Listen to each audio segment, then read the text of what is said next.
Sabe que ontem a gente conversava com a Agatha Meirelles sobre um fenômeno de comportamento no Rio de Janeiro que nos provocou um estranhamento, né? Que é as crianças no Rio já serem orientadas, crescerem com isso, e foi curioso como a Agatha falou disso com naturalidade. É normal no Rio de Janeiro você crescer com orientação de como se comportar numa troca de tiros, num tiroteio, né? Baixar no asfalto, ficar no asfalto e tal, que para nós em São Paulo é algo muito incomum. Né? Isso não acontece com a frequência com que acontece no Rio de Janeiro. E aí me parece que em São Paulo a gente tem um fenômeno que é uma praga dos assaltos provocados exatamente dessa forma, que ocorrem exatamente dessa maneira. O motoqueiro para, seja no semáforo, seja ali diante de um ponto de ônibus, na rua, um pedestre para levar um celular, por exemplo, assaltar a pessoa e fugir nas motos, né? E aí tá chegando mensagem de ouvinte que...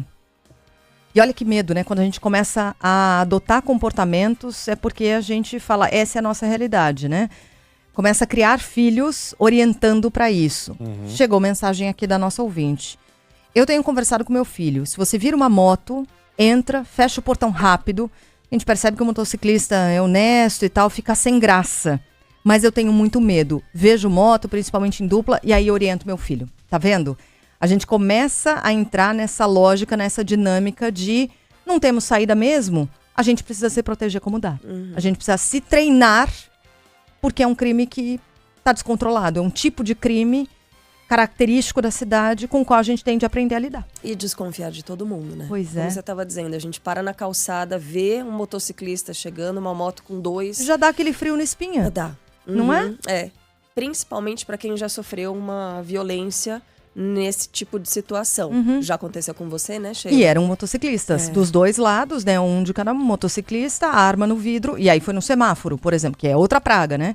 Não é com pedestre, mas era no carro, arma no vidro e pronto, leva o celular, leva tudo, aliança, tudo foi o meu caso. Aconteceu comigo com aquela ouvinte, né, que eu citei Exatamente. aqui com a Cissa também, que eram dois, né, na moto, e aliás sempre tem uma outra moto, né, a gente pode prestar atenção que eles andam em duplas, né, parece ser uma moto só envolvida, mas tem uma outra ali dando cobertura, né, alguém que tá olhando de uma forma mais ampla para saber se não tem polícia, se não tem ninguém possa barrar aquela ação de momento. Mas foi isso. E quando você vê uma arma ali na cintura apontada para você, é algo que traumatiza.